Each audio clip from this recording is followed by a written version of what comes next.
All right, so recording will start soon. Good.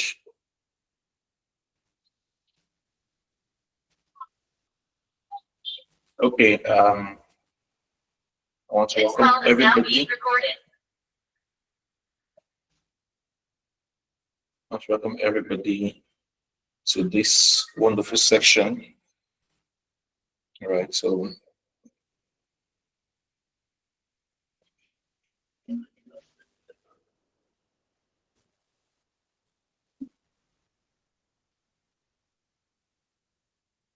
please let me know if you can see my screen.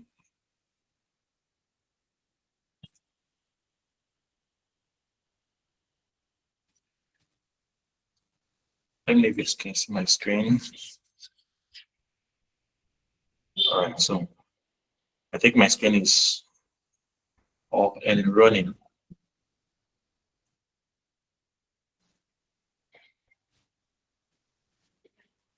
Okay, so here's where we're going to start today because of our time. So I'm going to be speeding a bit because we're already about 40 minutes way behind schedule. So I'm going to be dropping some formalities and running as fast as I can. Okay, so welcome everybody. My name is Amos Akintola, Adejesubisi. I'll be hosting you on this class. All right, so this is a catch up from the last class we've had. All right, the last class we had, we review what a business plan is, all right, and how to create a grant award-winning business plan, right? And then I gave assignments, and I believe a lot of us have been able to build our own business plan. So, and I think after that, we had the What Next conference, and then we had a break a bit in the month of August. So, okay, this is still month of August, right? So we had a break in July. So today we want to complete that the business plan and then the financial plan training by looking at the financial plan. All right.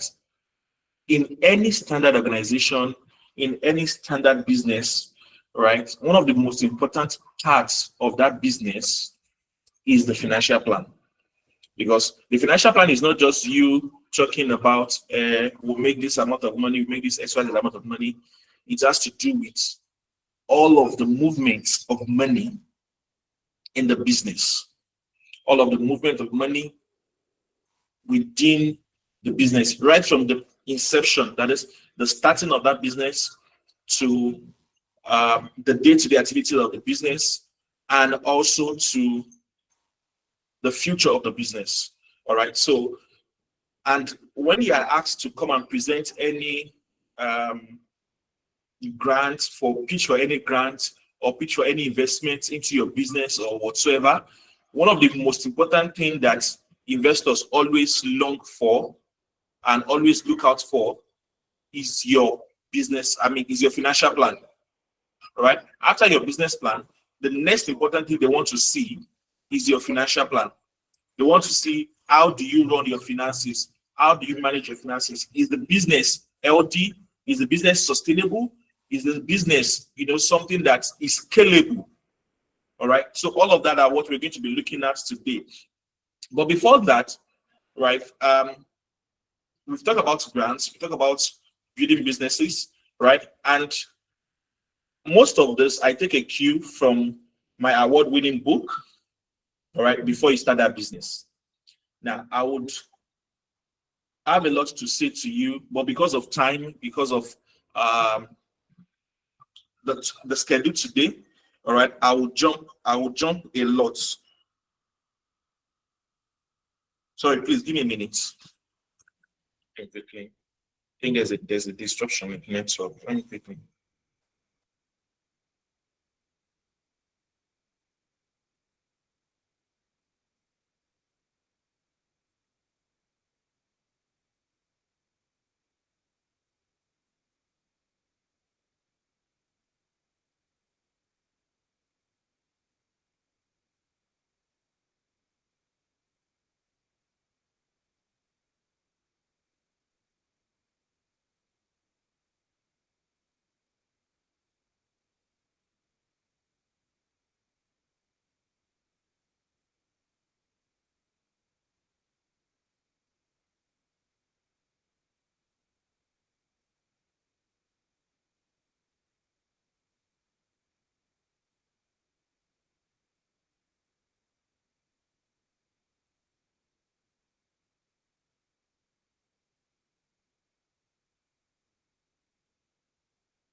Okay, all right. Sorry, guys. Now, as I was saying, because most of all I share here are taken from my book. All right, before you start that business, so I would do you well. I mean, it would do you well to get this book.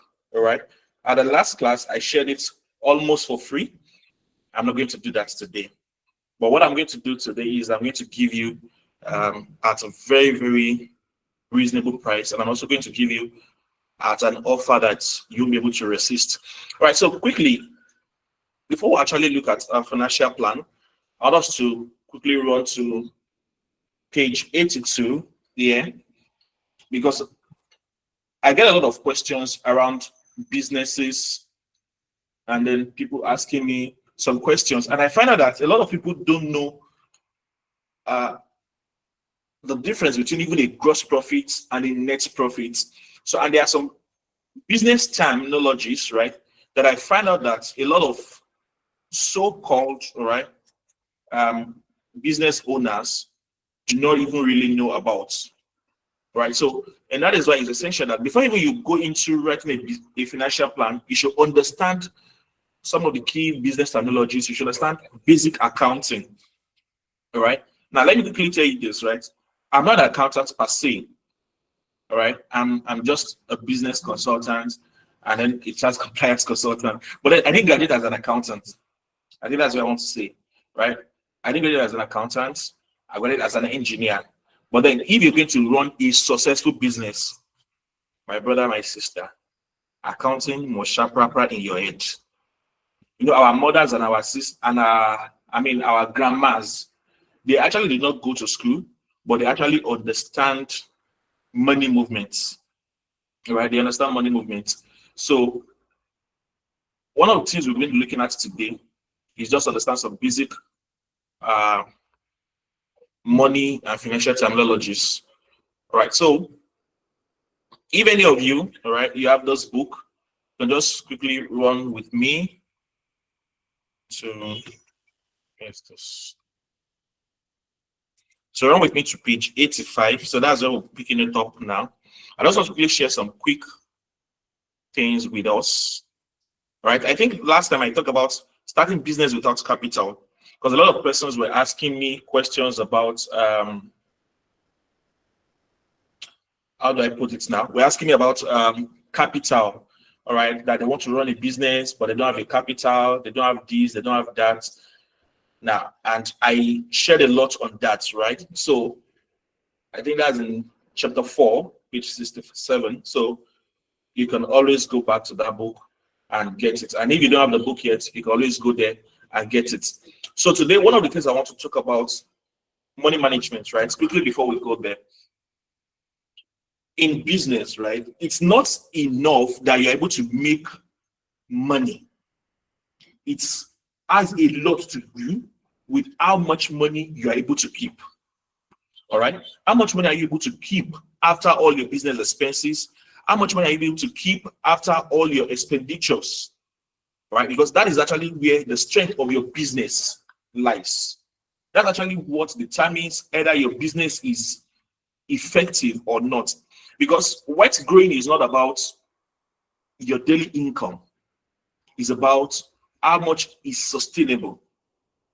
All right, because wealth growing is not just about the first money that you make, there must be a second generation money and there must be a third generation money.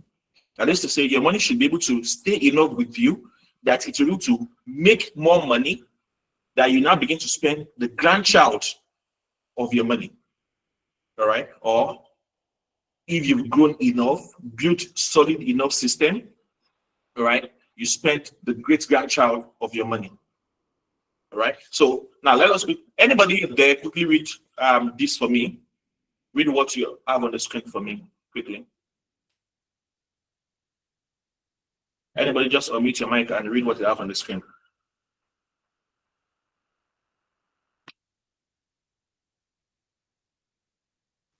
I have about 20 people in this class. I don't want shy people. Or I start calling names.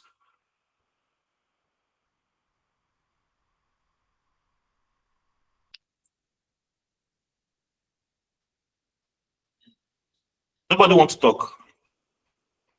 Babalola Deborah.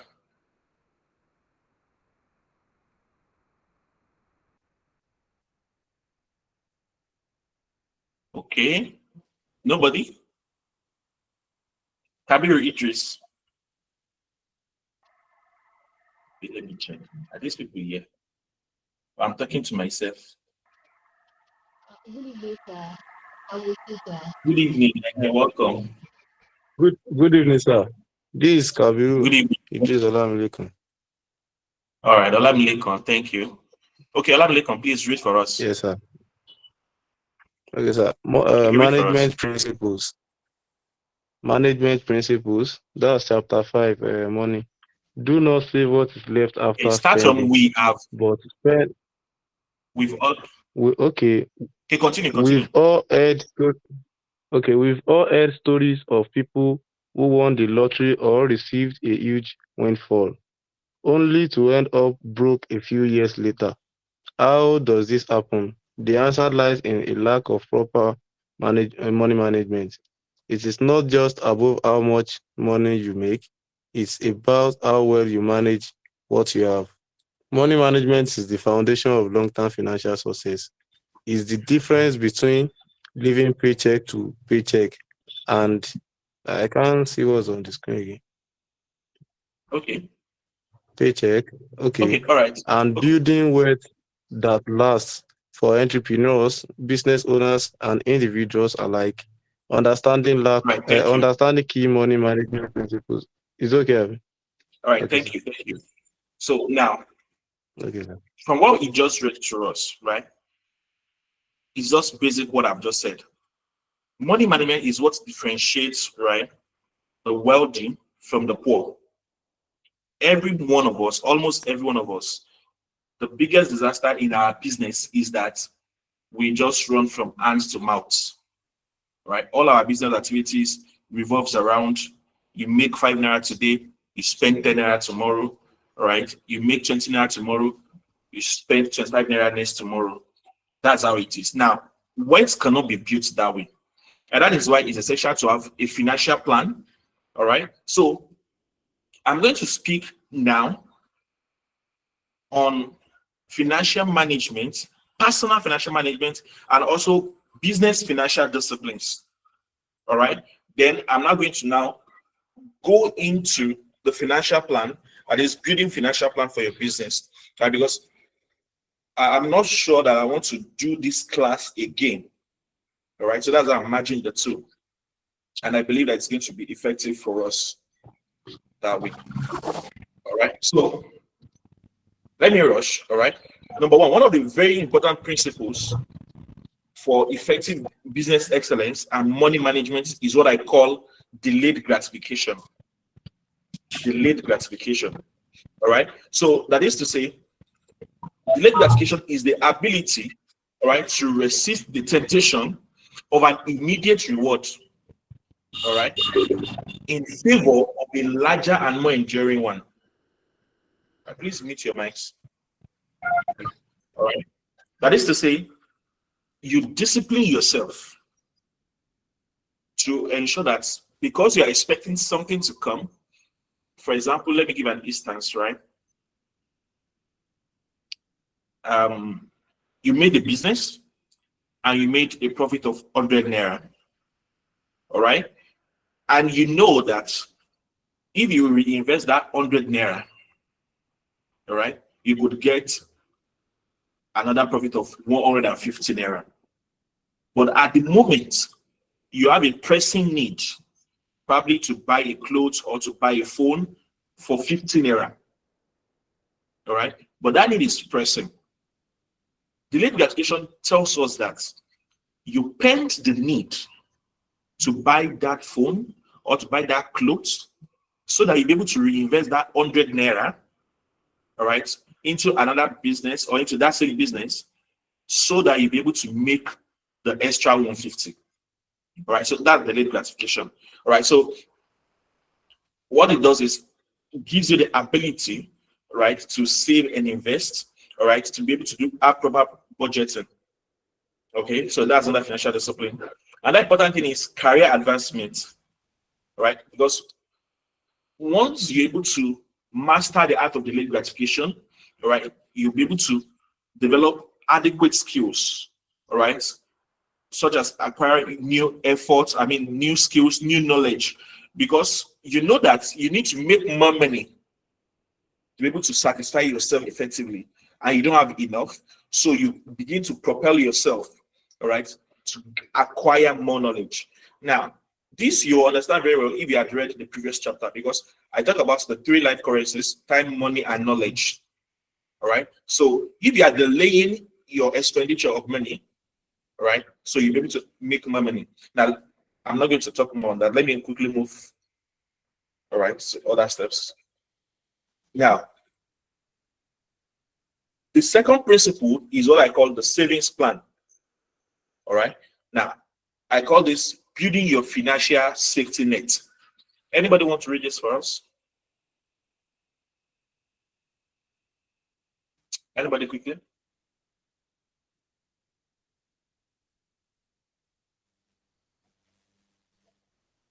Who is there? Okay, because my time just quickly rushed us. All right. Right. I said savings are the bedrock of financial stability. It's not just about saving for big purchases, right? It's about creating a safety net that allows you to handle emergency. All right. It allows you to handle emergency, it allows you to invest, and allow you to also take advantage of opportunities when they arise. Let me ask you this. How many of you has it happened to that okay, I think this is even common in recent times, especially when you stay in student area, all right, or maybe of these Yahoo boys or so. And then while they are graduating, somebody just comes to sell a smart TV, let's say maybe 50 inches smart TV, 52 inches smart TV, that is worth about 300,000 plus. And because he's graduating and he's leaving, and he purchased the TV less than a year, so at times 6 months or 3 months, I say he wants to sell it. And then they tell you 150,000. How many of you have experienced that somebody just wants to sell a gadget, right? Most time generator said 3 months use generator, 1 month use generator. I think I even saw one of that today, right? That cost about 450,000, and they are willing to sell it for 220. And this is not stolen property.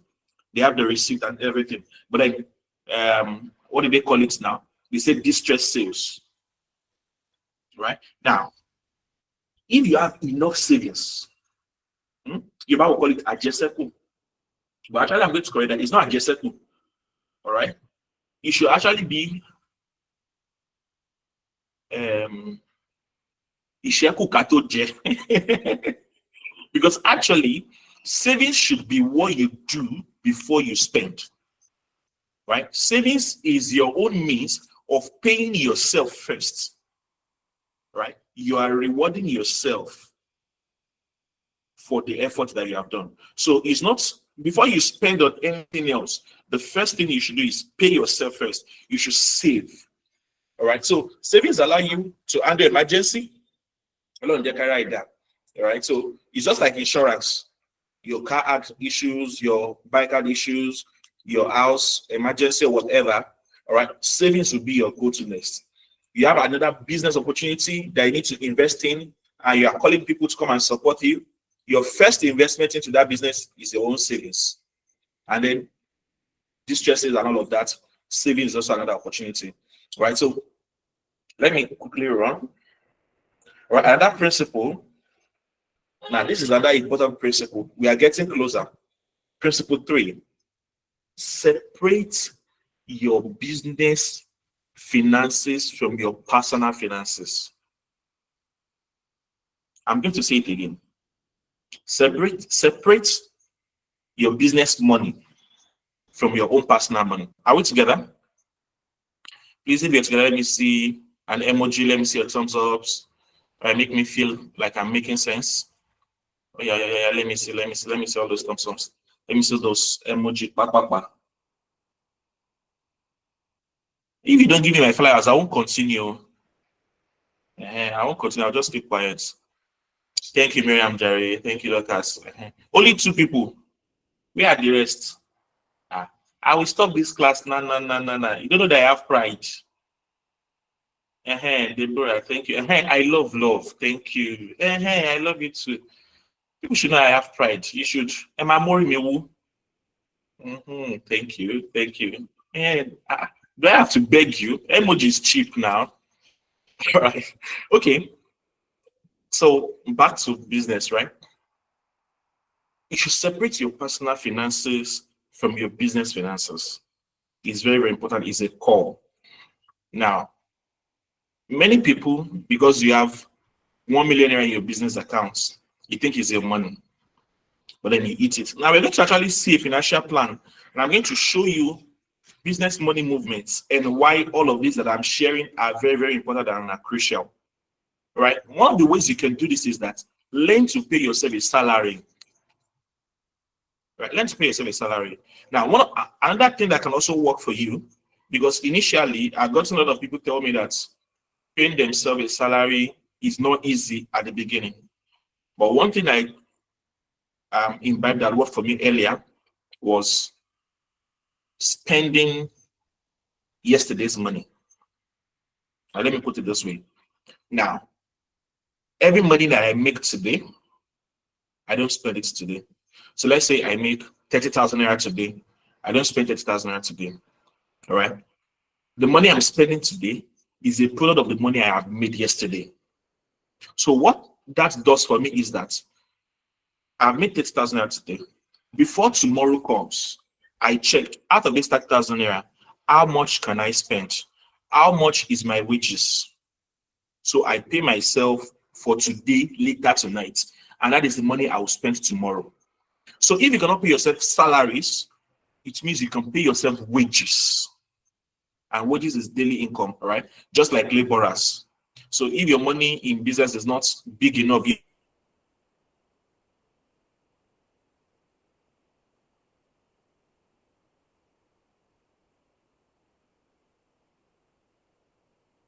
need to be paying salaries, then you should also,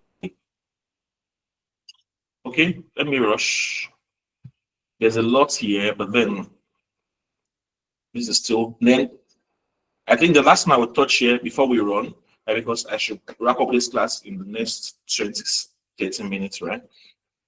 Okay, is budgeting. Budgeting. And that is what will lead us to actually go and check our business plan.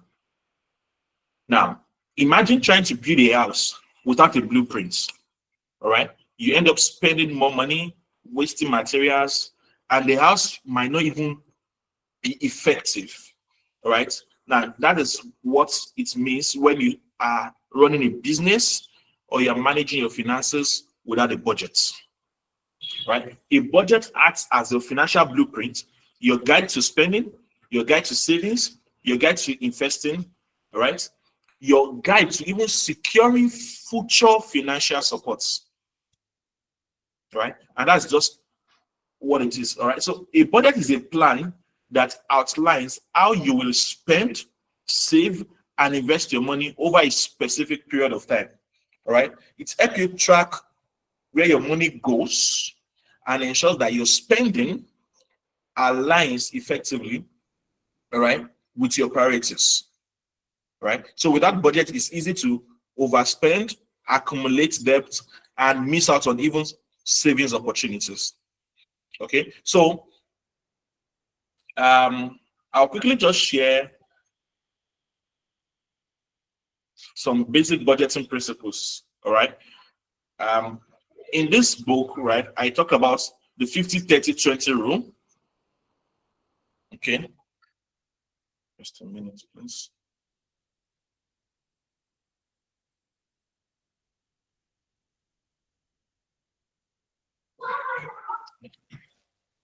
Sorry.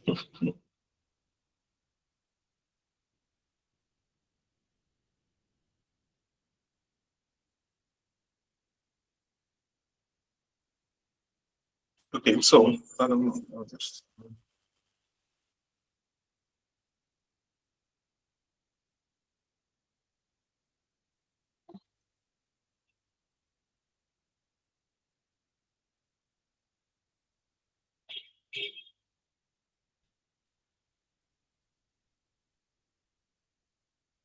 Okay, so essential budgeting principles, right, and techniques.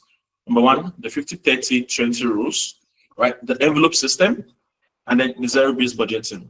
Right. So I'll just quickly jump on them now. All right. So now the 50-30-20 rule, all right, is a simple budgeting framework, all right, that I drafted. All right. So now it's a very straightforward budgeting principle. Okay. Now it means that this is how you budget your expenditures. Every money that comes into your business, it means that 50% will go for your needs. That is to say, the essentials. Every important thing that you need to do to make more money. All right. Every important thing that is essential for survival. All right. 50% of whatever income that you have goes back into it. Right. So this is where you pick money back for your capitals or for your daily expenditures, your runnings and everything. 50% goes back into it. And this also applies for your own salary. If you're a salary now, you're not a business person. All right. 50% goes to, example, paying your house rent, your food, your transportation, your utilities, everything. All right. Then 30%, right, is what you spend on dining out. You want to take your girlfriend out or take your wife out, want to go for vacation and all of that. Actually, I just got back from a vacation too. Right. So 30% of your income is what you spend on that. All right. Then 20% by default goes to your savings.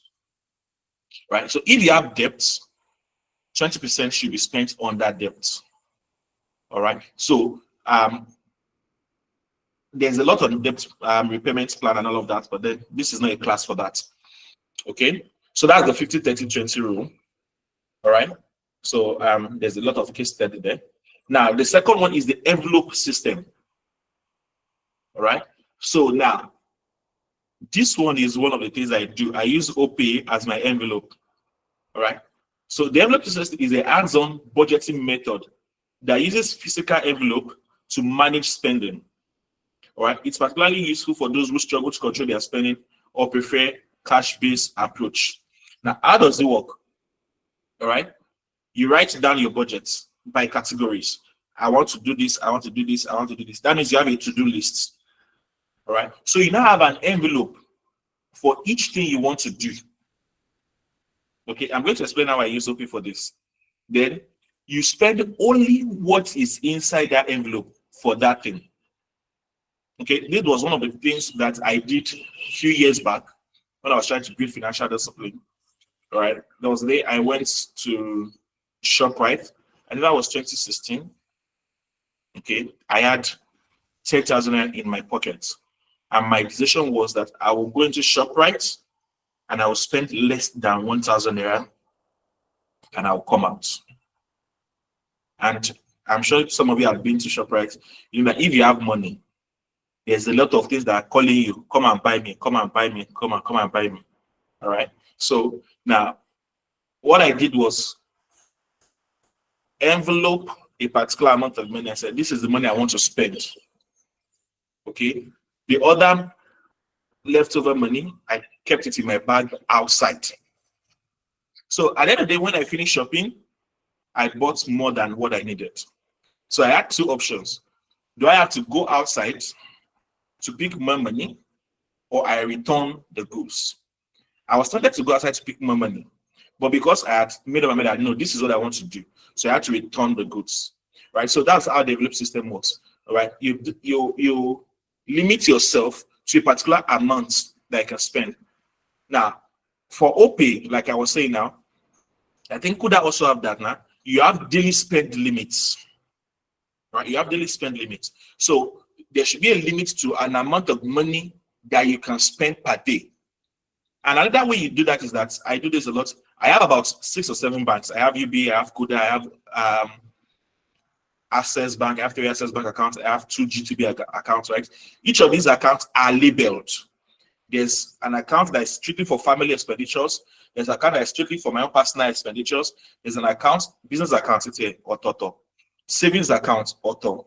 investment accounts, different, right? So that's how envelope system works, right? So you'll be able to put all your budgets in different envelopes, in different columns, so that you'll be able to have enough, all right, for the future, and also limit yourself of impulsive spending. That is, it stops impulsive spending. So you're not able to spend more than what is in that account. All right. So and you display yourself to ensure that you don't go into another account to get to another account. So it's financial discipline. All right. So, and then the last one is the zero-based budgeting. All right. It's also similar, but then it's a bit different. And it says that you allocate every naira a job. Right? There should be no idle money in your account. That is to say, if you are receiving 100,000, there should be a plan on how to spend that 100,000. Finish.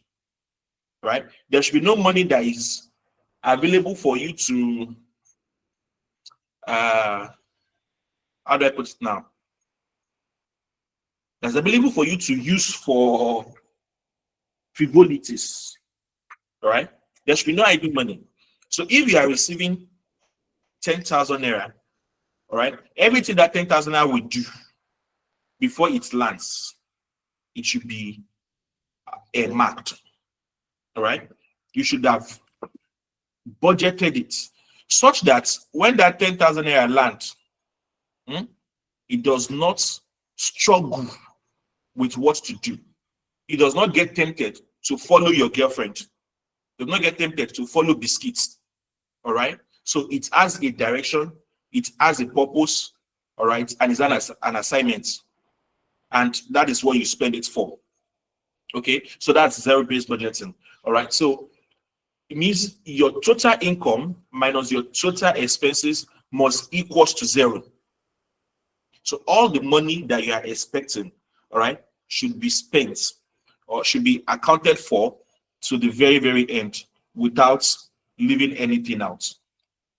Okay, so that is zero-based budgeting. Okay, let me still see if there's something I want to pick for us here. Okay, I think that is that. So let us go to looking at the financial plan. All right, the financial plan is also another mode of budgeting. Right, it's also another model of budgeting or another type of budgeting. Okay, I think my time is running. Okay, I think I still have about 15 minutes. Okay. Now I'm going to use this particular financial plan, all right, to share with us and teach us. Actually, I have about 4 financial plans, all right. These are already automated. Now, because financial plan is not baby job. I'll not lie to you. All right, it's no baby job. It's not something that we can cover all in a day. But what I have done, all right, is built financial templates, all right, that can be replicated, duplicated, all right, and edited to fit any kind of business, right? Any kind of business that you are running, all right. I have about, I think, 5.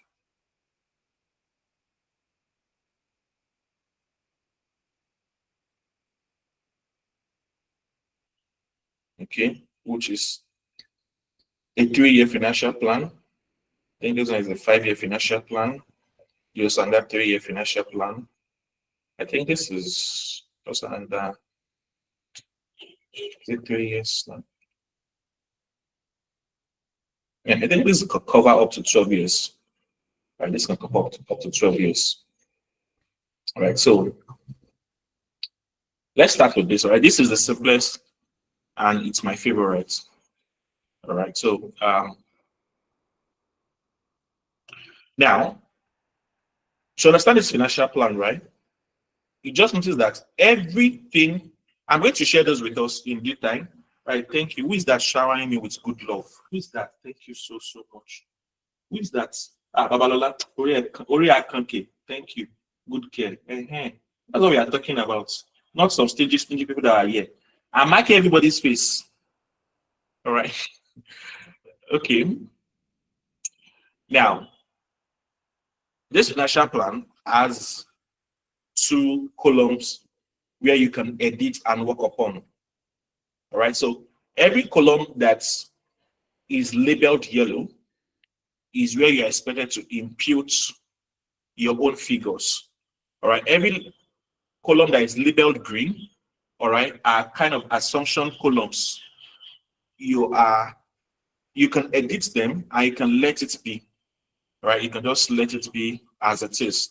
But then everywhere labeled yellow, all right, you can edit it. So for example, here now, this column, all right, so this is for my only plan. So I didn't really use my businesses all through so that nobody will come and say a client privilege, whatever, I'm breaking in. So you can just edit this, right? So let's say Adex Technology, all right. So you can edit that. Actually, financial plan are easy. If you get them, all right, just read and study them. It's easy to operate and use. So here now, you can print any figure, the yellow places, print any figure, all right.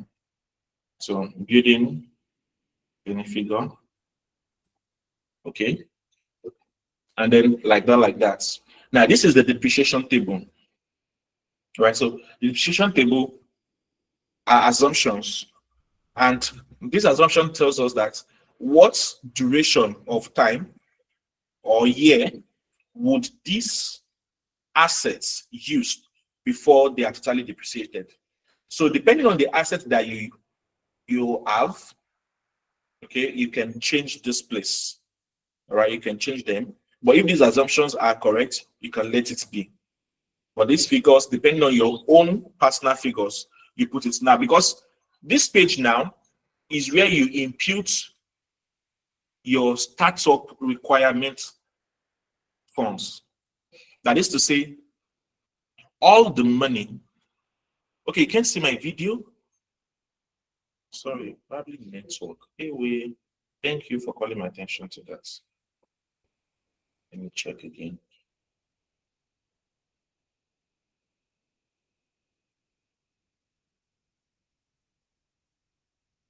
Okay. So let me know if you can see my screen now. Let me just close that. Let me stop presenting and present again.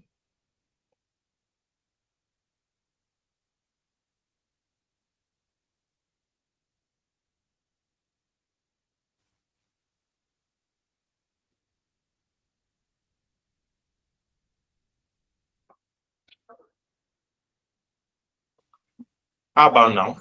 I think I should be back now.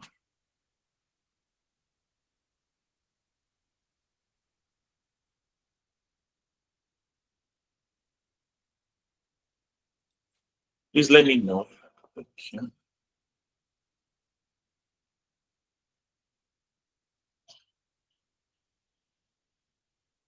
think it's the network.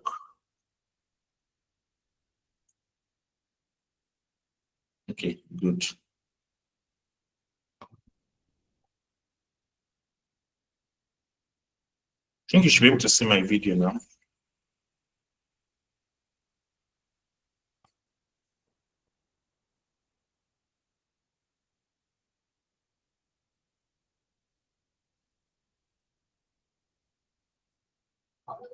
Okay, it can be seen now. Thank you.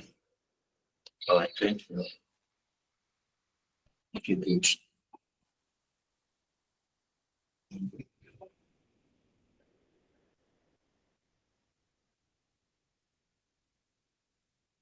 Okay. So as I was saying, right?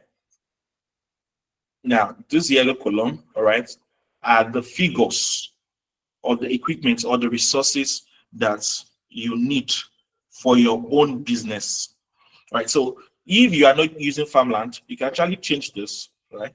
Actually change this. Probably yours is what do somebody give me a word, right? That I can just use to do this. Sewing machine. Sir?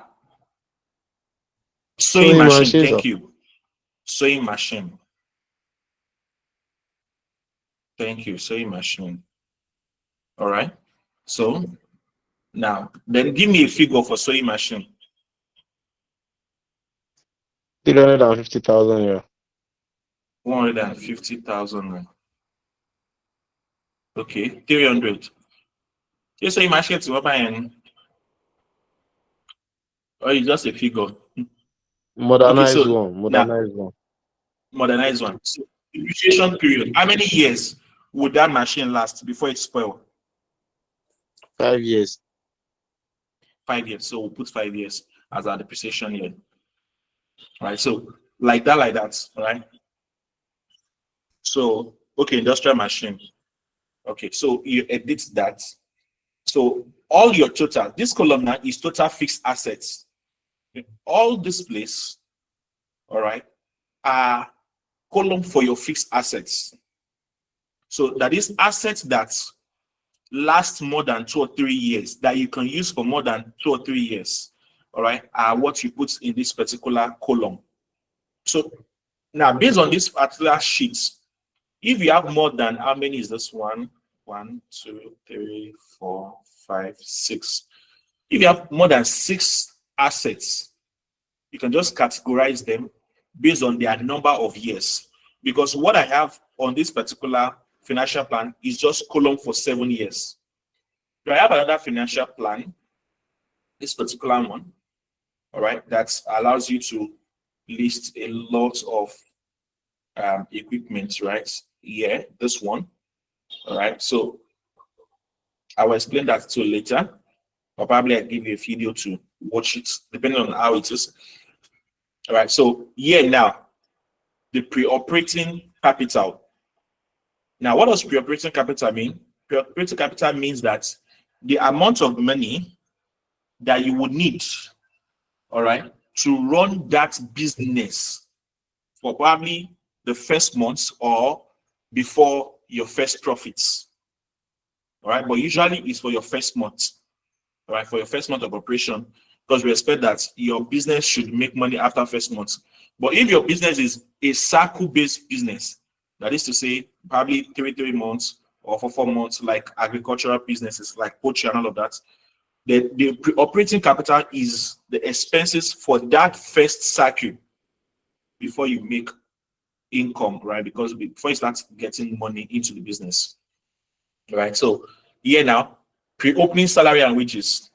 That is to say, what are the initial salary you are paying yourself and your staff before you start? You put it here. If you have insurance, so let's say the total salary is 600,000. All right, you put it there. I mean that's 6 million. So if you have insurance, okay, so let's say you insure all of your assets, all your goods, and every total price for insurance is 300 or 30,000 per month. So the first month is 30,000. Inventory. What does inventory mean? Inventory means stocks that you have in your business, right? Or stocks that you are starting that business with, okay, that are actually going to be using for either your production or you are going to be using for your sales. All right, so you put that. So let's say your inventory is 500,000. Okay, the legal and accounting fees. If you are obtaining a lawyer service, or probably you are taking a consultant or anything, you can just put it. So let's say you are taking me as a consultant to your business. So let's say you pay me 50,000 per month. Rent deposits, right? So if you are paying your rent, let's say your rent is 30,000 per month, right? The business has to be able to pay its own rent. So you impute it 30,000. Okay. Utilities, for example, fueling, running of logistics, and all of that. For the first month of business, all right, your total utilities, let's say 35,000. Okay. Now, please, all these figures should not just be abstract, they should be actual figures. Because when we go to operating expenses, they are going to actually reflect. But then these are essential things that we are talking about, that for you to start that business today, these and these are what you need. And that is what this particular page is all about. Required startup funds. Every amount of money that you need for your business to kickstart. All right. So supplies. So if you are getting any supplies, if you are running advertisements or promotion for your business to start, all right, you impute that. So let's say for the first month, as a startup, you want to spend money on ads, do banner, do everything, you spend 150. Okay, so other startup expenses that we didn't figure in, maybe transportation, logistics, and every other thing. Okay, let's say 850,000. Now, the working capital, that is your cash at hand, all right, that you use to stock, do other extra things, okay, or miscellaneous. Let's just put it as 550. Okay, or let's add a 0 to it, 5.5 million. So it means that for this particular business, all right, to start up, we need 18,921,600. Are we getting it? Is it clear? Is it clear? Because I'm trying to share with us how to fill this particular financial plan.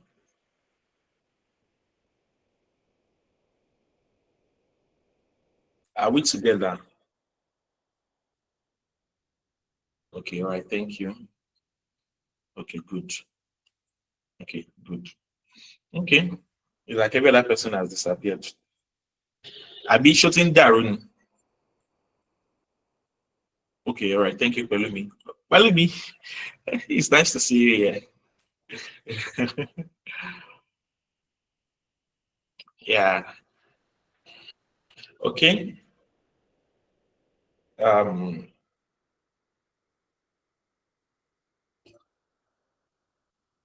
it's network.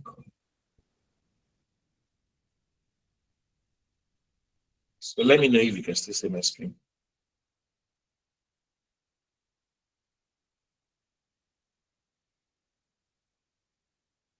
Am I back?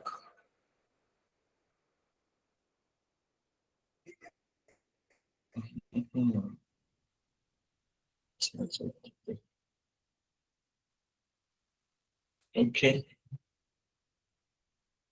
All right. So if that is clear, then we can now move to. Okay, let me just explain this downboard. All right. This downboard here talks about the sources of funding. That it tells us how much of your own money, the owner's equity, is in that business. How much of an investor, probably somebody borrowed you money or somebody puts money into your business, all right, to finance your business. Okay, we look at it also. Then, if there is loan, right, probably you took loan to run your business, all right, we see that now. You impute each amount of that, and then the rate at which you have to pay back that loan per month. Okay, you input that there also. Why is this important? Is because this helps us to calculate your repayment plan for that loan. All right, you're going to see it in due time. Okay, so now let's go to salary and wages. Okay, so salary and wages. Here now, the owner's compensation. Now, what does the owner's compensation do? Please, can you see my screen? Maybe to confirm if you do.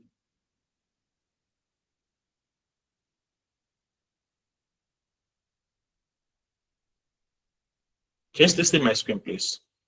Confirm you can. No, okay. Somebody saying that. Okay.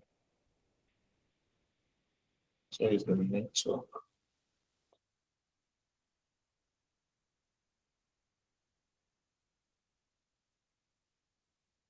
A minute, please.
Okay, sorry, it's actually the network that took off. Yeah.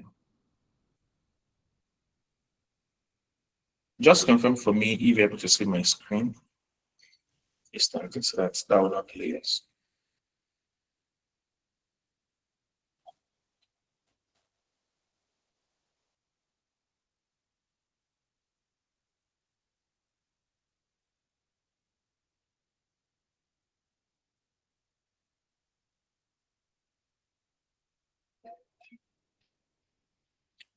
Okay. Maybe I should just let me download and share this. Not yet, okay?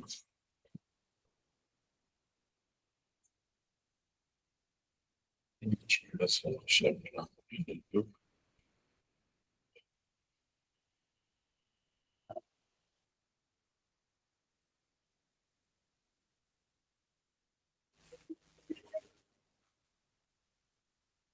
Okay, so I just shared the financial plan in the group so that you can follow while I share.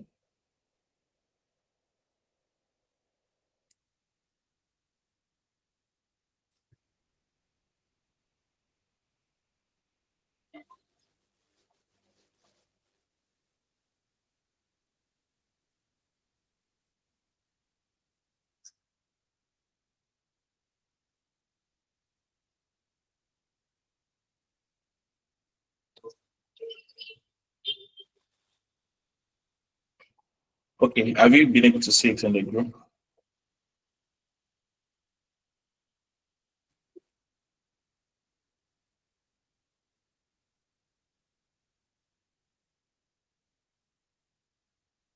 Okay, good, good. All right, so you can open it on your end so that you follow.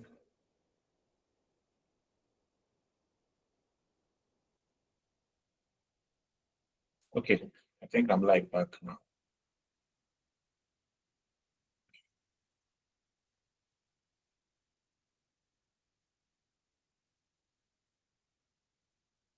Okay, all right, so the salary and wages column. All right, so this column, right, so this is where you impute how much you are paying yourself.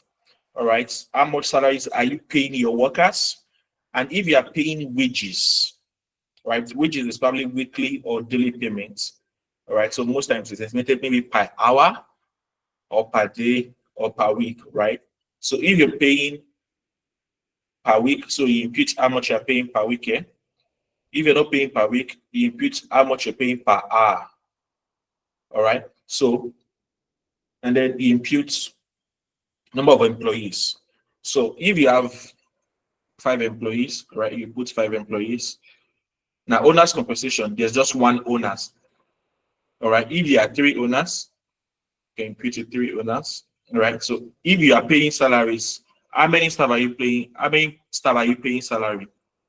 All right. So let's say you're paying 10 staff salary. Okay. So estimated employee that you're paying wages. Let's say you're paying them, how many hours do they work per week? So let's say they work for 6 hours per day, and that's 5 days a week. So that's 30 hours. Right. So how much do you pay them per hour? So let's say we pay 1,000 naira per hour. Or that's like 30,000 per week. So let's say 500 naira per hour. Let's not keep that business. All right. So you beat that. So if you have part-time staffs, right? So how many part-time staffs do you have? All right. So you impute that. Let's say you have 20 part-time staffs. How many hours do they work per week? Let's say they work 20 hours per week. How much do you pay them per hour? Let's say you pay them 250 per hour. All right. So that's approximately 250 times 6. 250, 250, 250. That's about 1,005 per day. All right. Ooh, I just saw Honorable Tokumbo Toriola joined right now. My boss, I thank you so much. I celebrate you. Thank you so much. It's an honor to see you here. I must just bring this to appreciate you. Please, let's celebrate him. Let's celebrate him. Talks is okay. Thank you so much, sir. Thank you so much. All right, he's a father, and it's an honor to have you in our midst. Thank you so much. All right, so okay, so let's say you pay that per week. All right, so now you will notice that as we're putting those figures, these columns were automatically filling up themselves. All right, so it's auto-computed. All right, so that's that. All right, thank you so much, sir. All right, so they automatically filled. Now, and if you were in my Excel class, I always tell you that whenever you are on an Excel sheet or so, what is being displayed is not actually the content of that cell. The content of every cell is in the formula bar. All right, I think we're getting through. That's why I need to quickly share this. The content of every cell is in the formula bar. So, for example, now this particular cell that is being highlighted, we have 325,000 in that cell. But the content of that cell is actually M14 divided by 12. All right. So, what is our M14? M14 is cell, all right, column M, that is this column, all right, cell, what was it now? Row 14, all right, which is this. Okay, now you now check again. Cell M14, what is the content of cell M14? Here it shows, all right, 3.9 million. But actually, 3.9 million is not the content of cell M14. Content of cell M14 is G15 multiplied by G16 multiplied by 52 weeks multiplied by F14. Now, this is a lot of Excel, right? I think Balumi, who is also here, Dorcas, and some few other persons that have been in my Excel class will understand this very well. So, cell F14, which is the 5, that is the number of stars that we have. All right. Cell G16, that's column G. All right. Row 16, that's 500. Multiply by G15, 30. All right. Multiply by 52 weeks, because we have 52 weeks in a year. All right. That's what gives us 3.9. Now, this 3.9 divided by this is what gives us 325. All right. So all of these have been automated.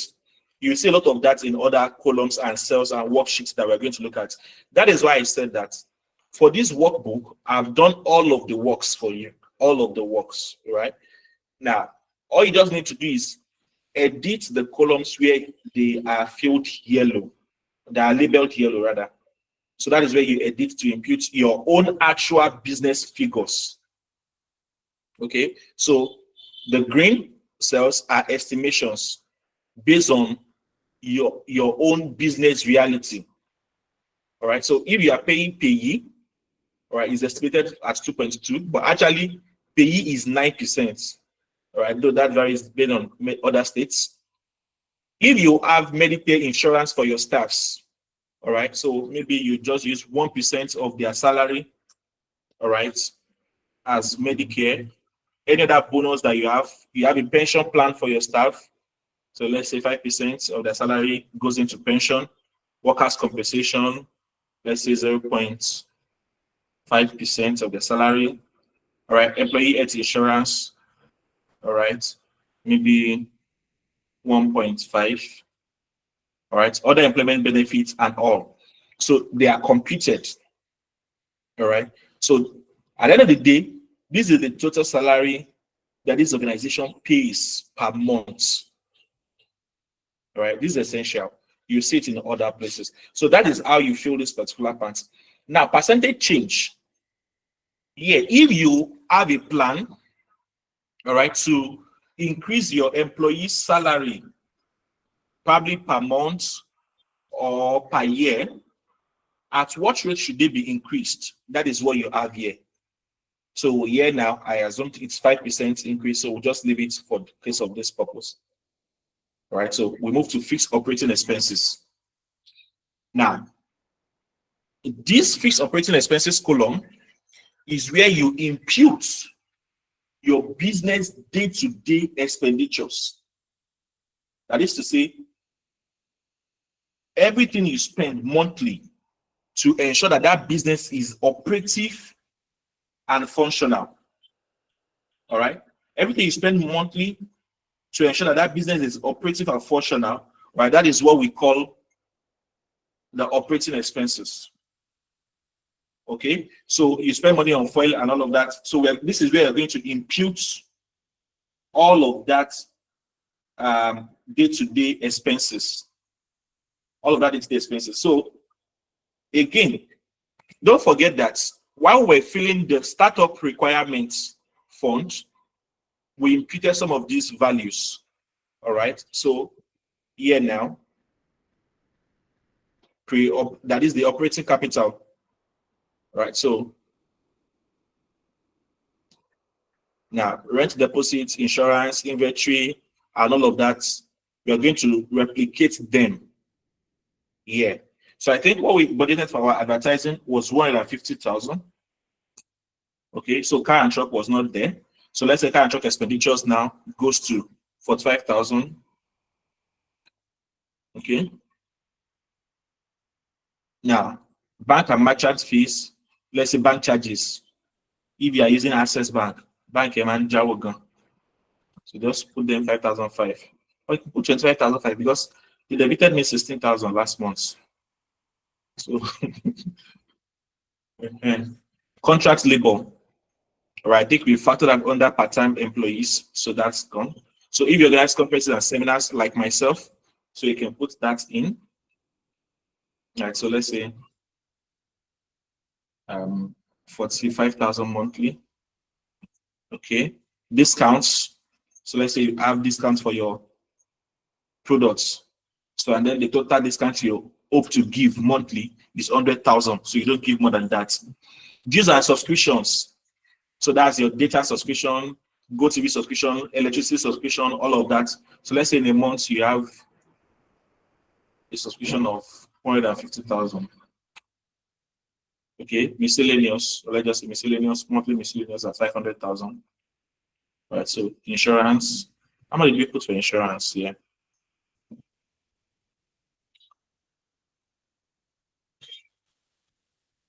30. So let's have our insurance monthly at 30. Right. Just keep taking notes.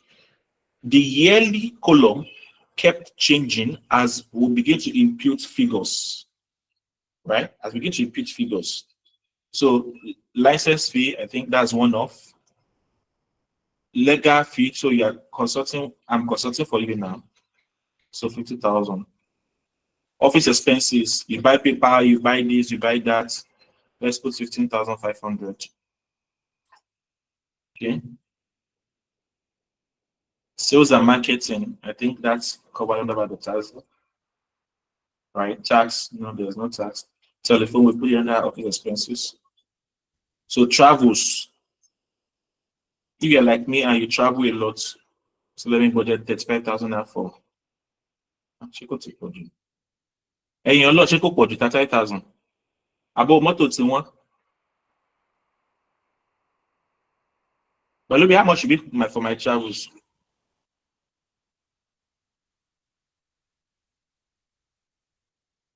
Mr. Sadiq, you're laughing. Okay, how much is for your own travels, Mr. Sadiq?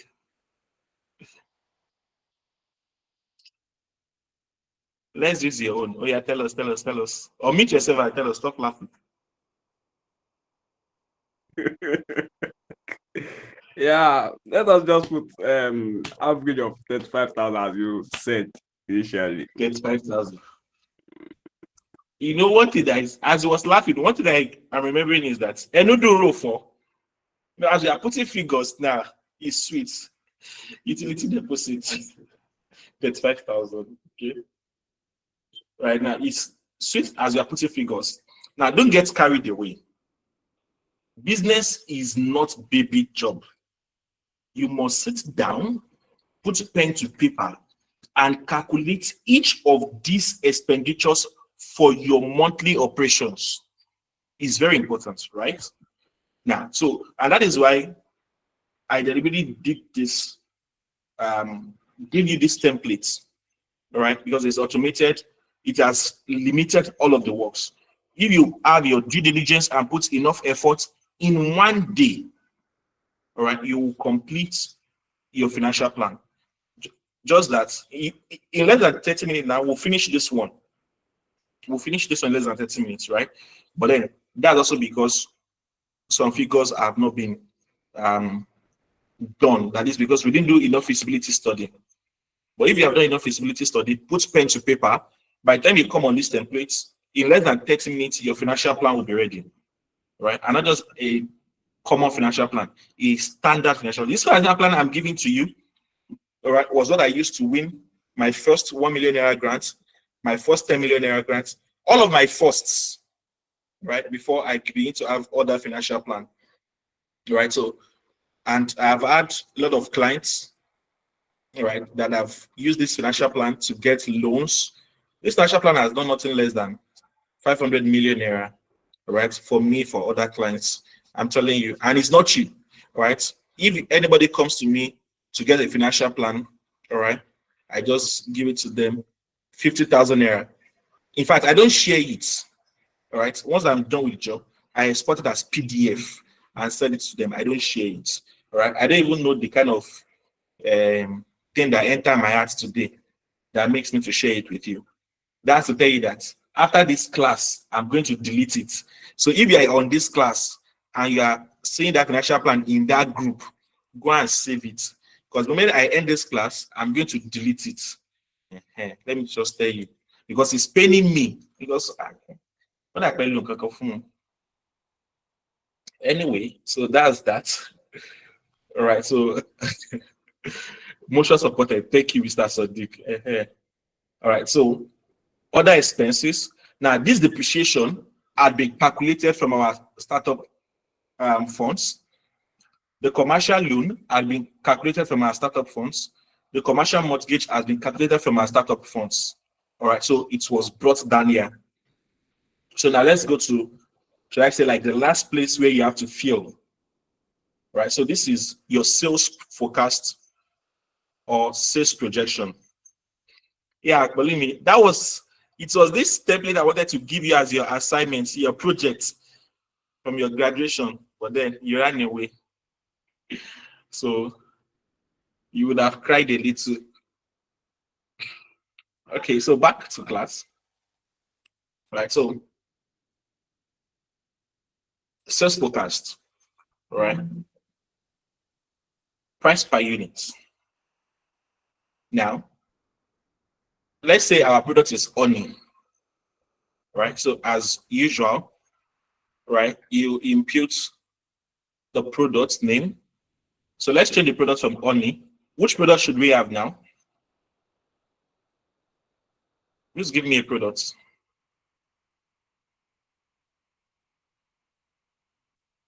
Miriam, let me hear your voice. Give us a product. What product do you sell?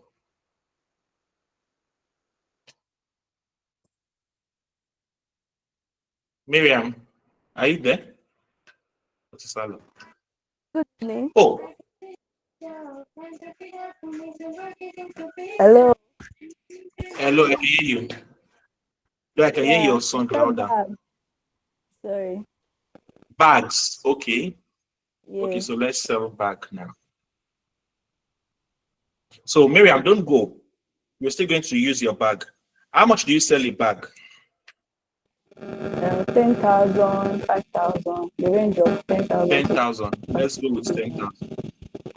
Okay, 10,000. The material now, variable cost. Let me explain variable cost. Variable cost is the cost of inventory or the direct cost of production for that goods. For example, now you're talking about bags. Right, let's name it this. Right, so we're talking about bags now. How much did it cost you to buy the material? material, right? Yeah, the The work for materials that you 10,000 used naira to. bag. Ma? To make 10,000 naira bag, right? Yeah, 10,000 bag. You can just add 10,000 to it. Don't expose your business here. Okay. The materials be like 5,000 to 6,000. Let's say 6,000. All right, so 6,000. All right. Now, the gross margin per unit for this particular product now is 4,000 naira. Now, I said gross margin. I have not said the profits. Okay, so let's keep note of that. So, the price per unit is 10,000. The variable cost, that is cost of just materials, that has not included cost of workmanship, that has not included cost of light, cost of shop, cost of other things, but just the materials, probably the leather, the wool, and all that, that is used directly to produce that bag is 6,000 naira. So now, we impute how many bag do you project to sell per month? So let's say Miriam is doing so well, so she sell 100 bags per month. So for February, because of Valentine, there's more sales. She will sell 120 bags. March, Valentine has gone, so she sell, let's say 90 bags. April, Easter is coming and all of that, so there's more sales, 150 bags. May, there's still good sales. June, all right. April and May, because students are resuming and all of that. June, let's say 120 bags. July, give me figures. Oh yeah, give me figures. Okay, while I'm waiting for you to give me figures, please. I saw one of my boss here too. I actually saw him earlier, but then I think I was in the middle of conversation. I got stuck. Please celebrate with me the CEO profounding part. My Oga, my mentor, my wonderful friend. Please celebrate him. Thank you so much, sir. Thank you so much. He's been with me from day one. All right. So thank you for allowing us to steal from your bank of knowledge. Eshegon. All right. So thank you so much. So yeah, give me figures. July. What should we have? 100. I said 1,000. That's not lying. Okay. So let's just leave it this. Okay. So now, this is for year one. Year two, we expect that our sales growth will increase by at least 20%. So that's why we put it here. Or should we say, let's ask Miriam, how many percent growth do you expect in your year two? Like 50 to 40%, sir. 50 to 40%. Okay, let's take 50%. She said 50, so let's take 50%. Okay. I have altered these. Now, good. Let me show you something. Right? This is why I said.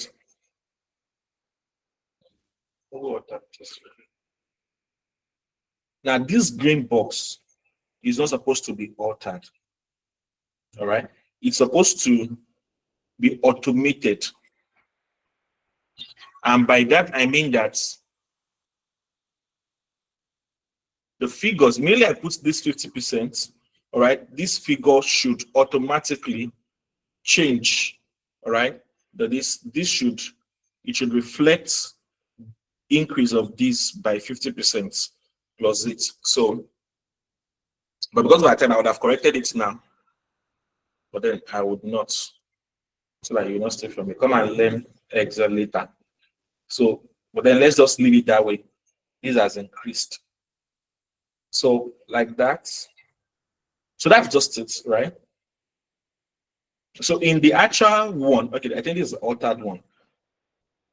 I have it that you can have 4 products, all right? So this is one product. Similar things like this. Another one is here. All right, so I think here's another. All right, similar way. Okay. Okay. Look at this now. Do you see? This is actually the contents. Right. This is what was also supposed to be in the order. But then I'm not going to change it. I'll just leave it as it is.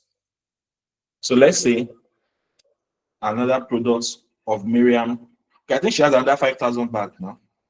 I mean Miriam. So let's say the production cost of this one is 2,000. So let's impute our 50% growth here. Third, okay, let's put 40%. The third year, let's say 50% growth. Now, did you notice that it changed automatically? Right, that was what the order was also supposed to do. So this is how you feel this particular financial plan. So let's go and see our cash flow. Okay, so all these columns, right? So this cash flow is next. So now this is your income statement now. So this income statement now shows us Miriam's products, the bag and the Gary. Okay, now our total income from the bags for January is 1 million. For the other product is 1 million. Our total gross income, all right, is 2 million. Now, so total expenditure is 1 million. I mean, that is total cost of sales, the variable cost. Now, gross margin is 1 million. Now, you see that we have used a lot of math to roll for. So total money that is in that business is now 1 million. Total salary per month is 900, right? Other expenditures, total fees, business expenses 1.1. So at the end of the day, there's a debt. Instead of a net income, there's now a net debt, all right, of 1.3. Let's go and use paperwork and do Juro, since we are just putting figures. But the beauty of this is that if you impute all your figures correctly, by the time you get here, you will see whether you are making profits or not. All these in brackets are losses. They are losses. All right. So that's the importance of financial plan. You need to tell you whether by the time you start that business, it will be a profitable business or it will be a debt. All right, probably a debt trap or so. Right. So now let's look at what can we do to make this business more healthy. So let's increase our monthly projection to, let's say, 1,000. So if she sells 1,000 bags per month,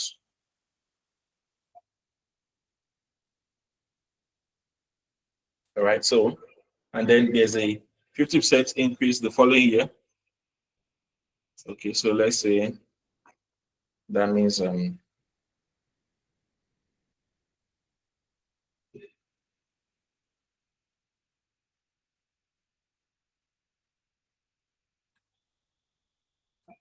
good? Yeah, so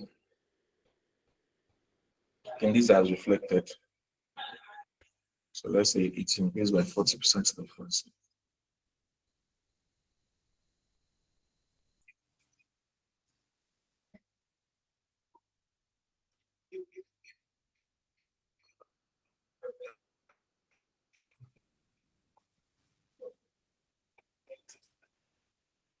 So now the other product, let's say that product is 500 instead of that. So let's say it's reflected.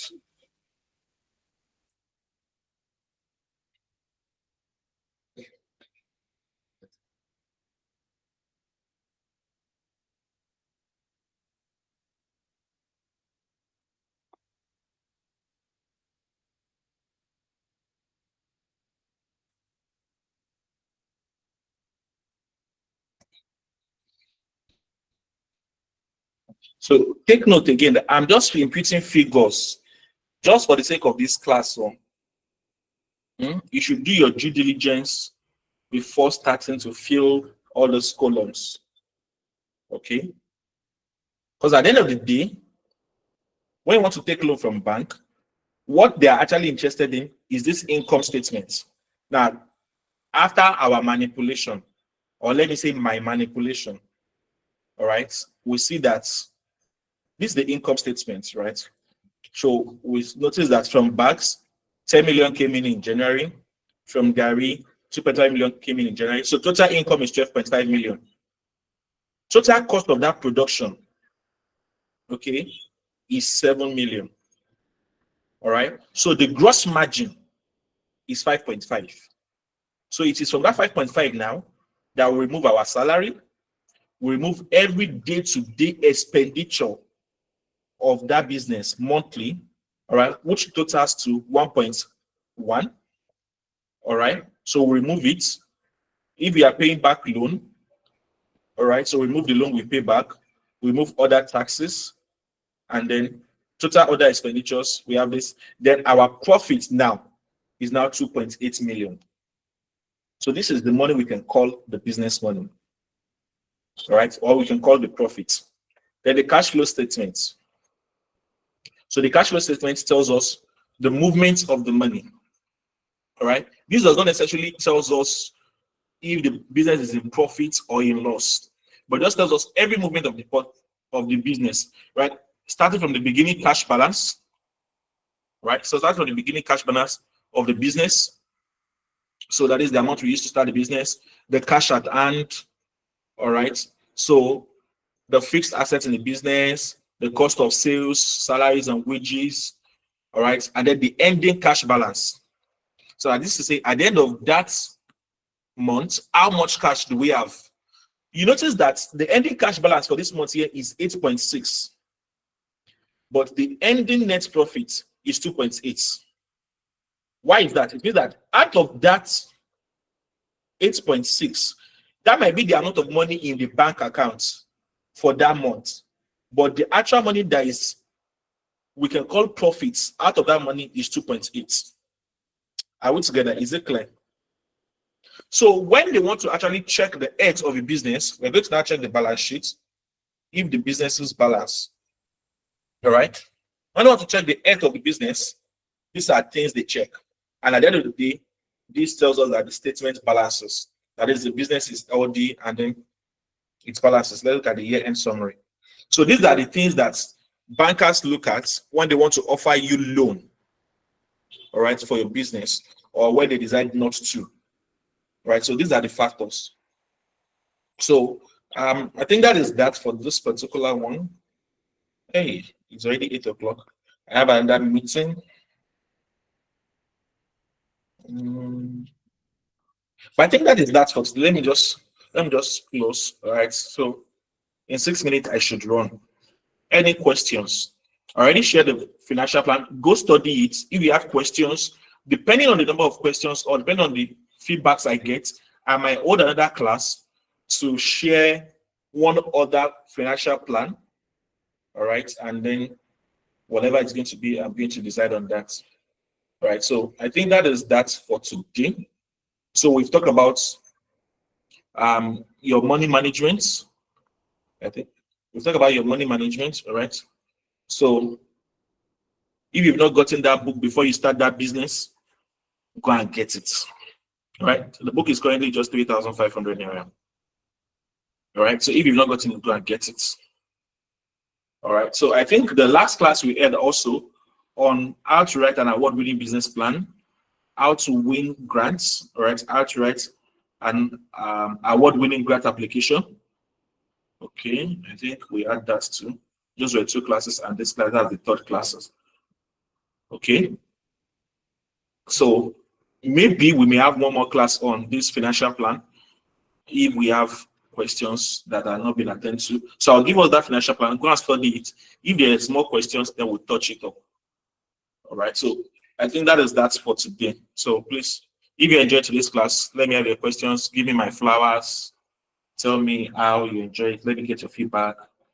All right. So let me get your loves. Let me get your emojis. So, all right. So that is that. Thank you. Thank you, Kwalumi. Yep. All right. Thank you, Mr. Sadiq. All right. Thank you, Lucas. All right. Playing functional. Okay, left. All right, Miriam. Thank you. Okay. So, any questions? All right. Thank you, Chief. Thank you, too. All right. Thank you, Deborah. Mhm. All right. Oh, thank you, Tux. Okay. Any question?